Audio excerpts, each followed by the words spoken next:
আলী রাদিয়াল্লাহু তাআলা আনহুকে চুমু খেলেন ওমর রাদিয়াল্লাহু আনহা।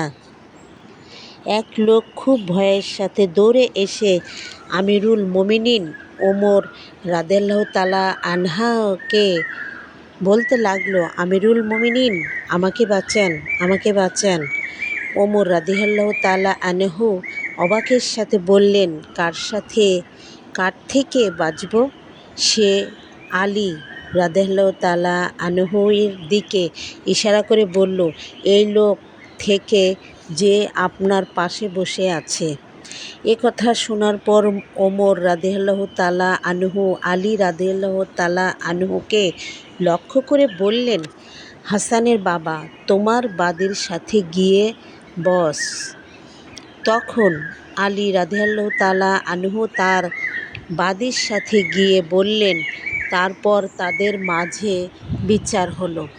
বিচারের পর আলী রাদিয়াল্লাহু তাআলা আনহু আবার ওমর রাদিয়াল্লাহু তাআলা আনহুর পাশে গিয়ে বসলেন।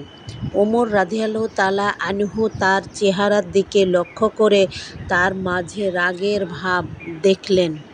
তখন তিনি তাকে বললেন, হাসানের বাবা, আমি কেন তোমার চেহারার রং বদলে যেতে দেখছি?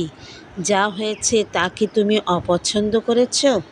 আলী রাদিয়াল্লাহু তাআলা আনহু বললেন, হ্যাঁ। তিনি বললেন, তুমি কোনটি অপছন্দ করেছ?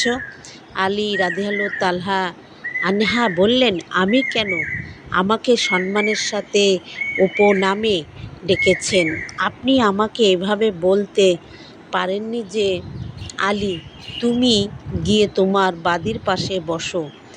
তার কথা শুনে ওমর রাদিয়াল্লাহু আনহা এর চেহারা খুশিতে উজ্জ্বল হয়ে উঠল। তিনি তার কাঁধে কাঁধ মিলালেন এবং চুমু খেলেন। তারপর বললেন, তোমাদের জন্য আমার বাবা উৎসর্গিত হোক।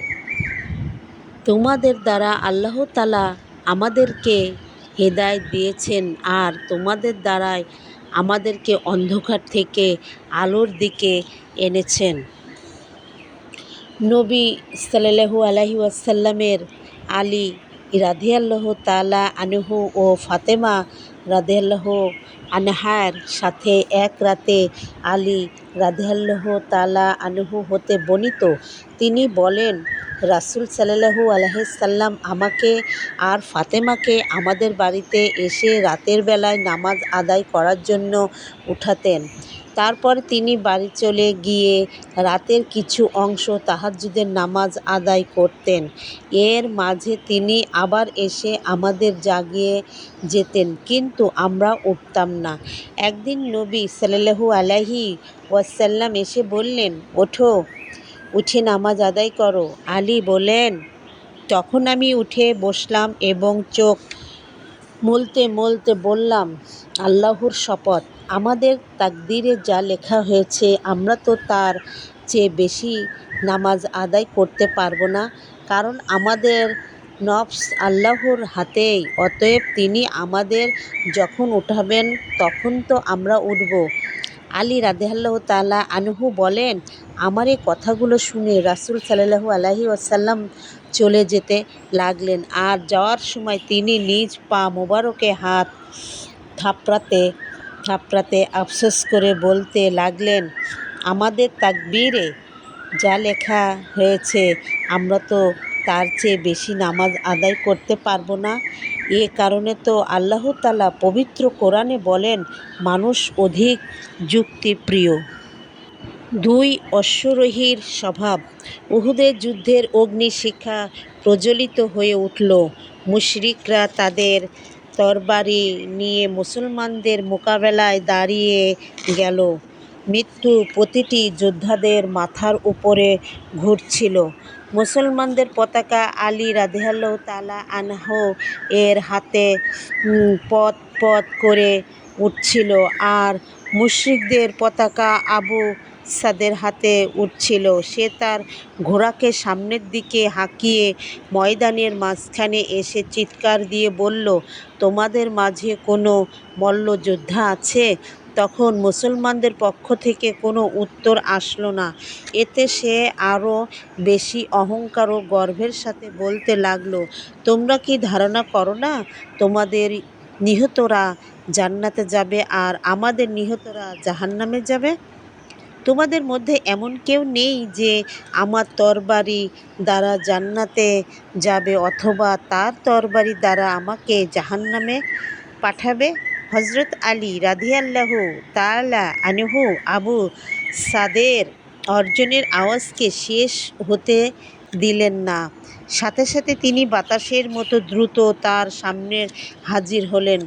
তিনি তার সামনে দাঁড়িয়ে বললেন, আল্লাহর শপথ, আমি ততক্ষণ পর্যন্ত তোমার থেকে আলাদা হব না যতক্ষণ না তোমার তরবারির আঘাতে আমি জান্নাতে যাই অথবা আমার তরবারির আঘাতে তুমি জাহান্নামে যাও। এরপর তার মাঝে আলী রাদিয়াল্লাহু তাআলা আনহুর মাঝে লড়াই শুরু হলো। লড়াইয়ের এক পর্যায়ে আলী রাদিয়াল্লাহু তাআলা আনহু তাকে এমন এক আঘাত করলেন যে তার পা কেটে মাটিতে পড়ে গেল। মাটিতে পড়ে যাওয়ার পর তার শরীরের কাপড় খুলে গেল। সে কাতর সুরে বলতে লাগলো, ভাতিজা, আমি তোমাদের আল্লাহর দোহাই ও আত্মীয়তার সম্পর্কে দোহাই দিচ্ছি। তার এমন অনুরোধে আলী রাদিয়াল্লাহু তাআলা আনহু তাকে ছেড়ে দিলেন এবং নিজের চোখ অবনত করলেন। তখন নবী সাল্লাল্লাহু আলাইহি ওয়াসাল্লাম তাকবীর ধ্বনি দিলেন। পরে তাকে তার সঙ্গীরা জিজ্ঞাসা করল, তুমি কেন তাকে হত্যা করলে না? তিনি উত্তর দিলেন, আমার সম্মুখে তার সত্য শরীরের আবশ্যকীয় ঢেকে রাখা অঙ্গ প্রকাশিত হয়ে গেছে আর সে আমাকে আত্মীয়তার দোহাই দিয়ে বাঁচতে চেয়েছে। আলী রাদিয়াল্লাহু তাআলা আনহুর পা মুছে দিচ্ছেন নবী সাল্লাল্লাহু আলাইহি সাল্লাম। রাত গভীর হতে লাগলো। রাতের অন্ধকারে মক্কা নগরী ঢাকা পড়ে গেল। কুরাইশি যুবক আলী রাদিয়াল্লাহু তাআলা আনহু মুহাম্মদ সাল্লাল্লাহু আলাইহি ওয়াসাল্লামের কাছে গচ্ছিত থাকা আমানতের সম্পদ মালিকদের কাছে পৌঁছে দিতে রাসূল সাল্লাল্লাহু আলাইহি সাল্লাম মদিনায় চলে যাওয়ার পর ৩ দিন মক্কায় অবস্থান করলেন। ৩ দিন পর তিনি রাতের আঁধারে হিজরত করার জন্য তার লাঠিটি পুরাতন ধনুক দিয়ে রওনা দিলেন। এরপর এ যুবক মক্কা থেকে মদিনার দিকে তার যাত্রা শুরু করলেন। তিনি নির্ভয়ে সামনের দিকে ছুটে যেতে লাগলেন। তিনি রাতে ভ্রমণ করতেন আর দিনে লুকিয়ে থাকতেন। দীর্ঘ সফরের কারণে তার পা ফেটে ফুলে উঠল। নবী করিম সাল্লাল্লাহু আলাইহি ওয়াসাল্লামের কথা জানতে পেরে বললেন, আলীকে আমার কাছে ডেকে নিয়ে আসো। কেউ একজন তাকে বলল, সে তো আসতে সক্ষম নয়, দীর্ঘ সফর করার কারণে তার পা ফুলে গেছে। তখন নবী করিম সাল্লাল্লাহু আলাইহি ওয়াসাল্লাম নিজের জন্য তার কাছে এলেন। তিনি এসে তাকে মাটিতে পড়ে থাকতে দেখলেন। তার এ করুণ অবস্থা দেখে নবী করিম সাল্লাল্লাহু আলাইহি ওয়াসাল্লাম খুব কান্নাকাটি করলেন। তিনি খুব মায়ার সাথে তার দিকে ঝুঁকে তার পবিত্র হাত দ্বারা আলী রাদিয়াল্লাহু তাআলা আনহু এর পা মুছে দিতে লাগলেন। নবী করিম সাল্লাল্লাহু আলাইহি ওয়াসাল্লামের হাতের বরকতে তার পা সুস্থ হয়ে গেল। এমনকি এরপর থেকে মৃত্যু পর্যন্ত তার পায়ে কোনো ধরনের অসুখ হয়নি। আলী ব্যথিত কোনো যুবক নেই। তরবারি ঝনঝন আওয়াজে, তীর বর্ষার সাজে সজ্জিত হয়ে অশ্বের উপরে আরোহণ করে সৈন্যদের সম্মুখে গিয়ে মুসলমানদের প্রতি চ্যালেঞ্জ ছুড়ে দিয়ে আমর বিন আব্বে ওয়াদ বলল, তোমাদের মধ্যে কোনো মল্লযোদ্ধা আছে? তার আওয়াজে সাহাবে কেরামদের কেউ সাড়া দিলেন না। তাদের মাঝে নীরবতা বিরাজ করছিল। তাদের মধ্যে কে আছে যে অমরের মতো বীরের সাথে মল্লযুদ্ধ করতে যাবে, যার সামনে যাওয়া মানে নিশ্চিত মৃত্যুকে টেনে আনা, কেননা সে তার সাথে লড়াই করা কোনো যোদ্ধা হত্যা করা ব্যতীত ছাড়েনি। তাদের মাঝে কবরস্থানের নীরবতার মতো নীরবতা বিরাজ করছিল। হঠাৎ এ নীরবতা ভেঙে এক যুবক দীপ্ত কণ্ঠে ঘোষণা করল, হে আল্লাহর রাসূল, আমি এর মোকাবেলা করব। তার মাঝে নবী করিম সাল্লাল্লাহু আলাইহি আলাইহি ওয়াসাল্লামের ভালোবাসার আলো জ্বলে উঠল। তিনি আমরের ডাকে ছুটে যেতে লাগলেন, কিন্তু নবী করিম সাল্লাল্লাহু আলাইহি সাল্লাম তার দিকে মায়ার দৃষ্টিতে তাকিয়ে বললেন, তুমি বসো, সে কিন্তু অমর, অর্থাৎ সে তোমার সাধারণ যোদ্ধা নয়। এরপর অমর আবার চিৎকার দিয়ে বলল, আমার মোকাবেলা করার মতো কি কোনো বালক নেই? তোমাদের সেই জান্নাত কোথায় যা তোমরা ধারণা করো যে তোমাদের কেউ নিহত হলে সে জান্নাতে যাবে? তোমাদের কেউ কি আমার মোকাবেলায় আসবে না? তোমরা কি জান্নাত চাও না?